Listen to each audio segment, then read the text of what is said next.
हाँ जी बेटा, अब आवाज आ रही है? स्टूडेंट यस जी सर। जी जी बेटा, आ रही है सर, आ रही है।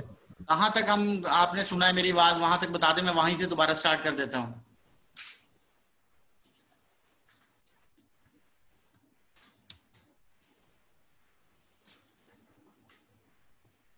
जी बेटा बताएं, कहाँ तक लास्ट आपने मेरी आवाज सुनी थी?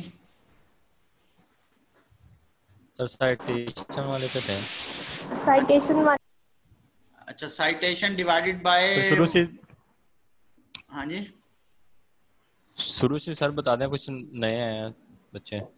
चले मैं शुरू कर रहा हूँ। अगर जहाँ मसला हो गया, अगर फॉर एग्जांपल नहीं समझ आती तो मैं वीडियो अपलोड कर दूंगा, ये नेट का प्रॉब्लम रहना ही है सारी उससे। तो इसमें मैं दोबारा बता रहा हूँ कि हम जो पेपर पब्लिश करते हैं अपनी, जो कहीं करते हैं तो वो जर्नल्स वगैरह में करते हैं। अब जर्नल्स की क्वालिटी हमें नहीं पता होता कि कैसे क्वालिटी और किस जर्नल में हमने पब्लिश करवाना है। उस क्वालिटी को चेक करने के लिए जर्नल की, तो उसमें हम जो चीज़ देखते हैं वेबसाइट के ऊपर आ रही होती है, वो होती है इम्पैक्ट फैक्टर। जितना ज्यादा इम्पैक्ट फैक्टर होगा उतनी ज्यादा जर्नल की क्वालिटी अच्छी होगी।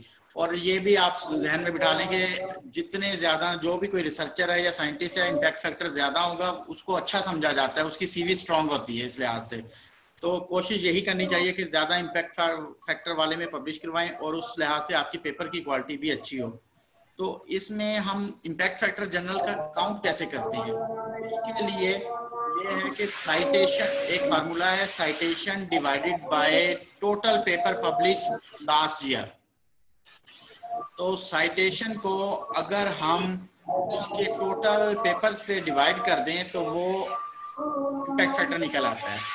साइटेशन अब कैसे है कि साइटेशन क्या होती है? साइटेशन होती है कि उन 40 पेपर को कितने लोगों ने अपने पेपर में कोट किया या साइट किया। तो जितने ज्यादा लोग उन 40 अच्छे पेपर होंगे तो लोग साइट करेंगे ना, तो जितने अच्छे होंगे उतना इम्पैक्ट फैक्टर बढ़ जाएगा। जितनी साइटेशन ज्यादा होंगी उतना इम्पैक्ट फैक्टर बढ़ जाएगा। तो जितनी ज्यादा साइटेशन होगी उसको हम टोटल वॉल्यूम ऑफ पेपर से डिवाइड कर देंगे, वो उसका इम्पैक्ट फैक्टर आ जाएगा उस जर्नल्स का। तो इसमें ये है कि बेटा आवाज बहुत आ रही है, मैं आप सबको म्यूट कर रहा हूँ।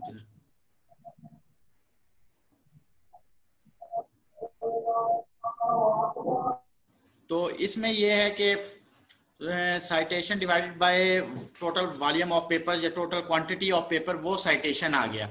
तो ये सिंपल एक impact factor quality wise check करने की एक फार्मूला था। अब एक जर्नल है, उसका इम्पैक्ट फैक्टर 5 है और मेरे उसमें 3 या 4 पेपर हैं, तो मेरा इम्पैक्ट फैक्टर 20 होगा, क्योंकि 5 को उस 4 से मल्टीप्लाई कर देंगे। हर पेपर का इम्पैक्ट फैक्टर अलग काउंट होगा। फॉर एग्जांपल एक जर्नल का इम्पैक्ट फैक्टर 10 है, उसमें मेरा एक ही पेपर है तो मेरा भी इम्पैक्ट फैक्टर 10 होगा। लेकिन अगर उसी जर्नल में मेरे 4 पेपर है तो मेरा इम्पैक्ट फैक्टर 40 होगा। ठीक है, तो हर जर्नल का इम्पैक्ट फैक्टर डिफरेंट होता है, किसी का 1 है, किसी का 10 है, किसी का 2 है, किसी का 3 है, किसी का पॉइंट्स में है। तो जितने पेपर जिस जर्नल में होंगे उस इम्पैक्ट फैक्टर को उसके लिहाज से मल्टीप्लाई कर देंगे।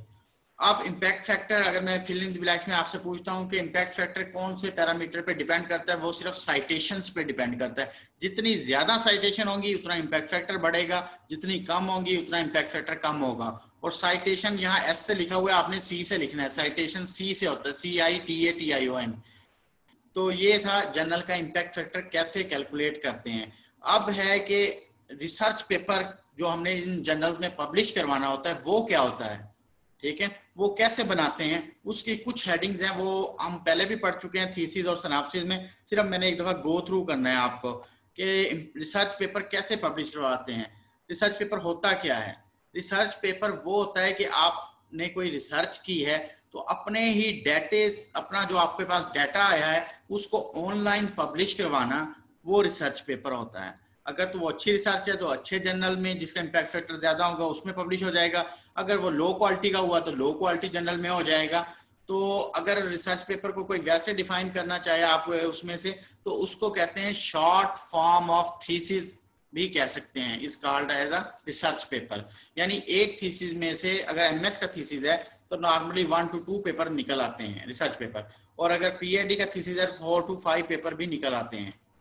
ठीक है, उसकी शॉर्ट फॉर्म, यानी थीसिस एक ब्रॉड टर्म है, उसमें बहुत सारा डाटा होगा, उस डाटे को हम थोड़ा थोड़े पार्ट्स में डिवाइड कर देंगे तो वो हमारा रिसर्च पेपर होगा। वो शॉर्ट फॉर्म ऑफ थीसिस इसलिए कहते हैं। एक थीसिस से 4 से 5 पेपर बन सकते हैं।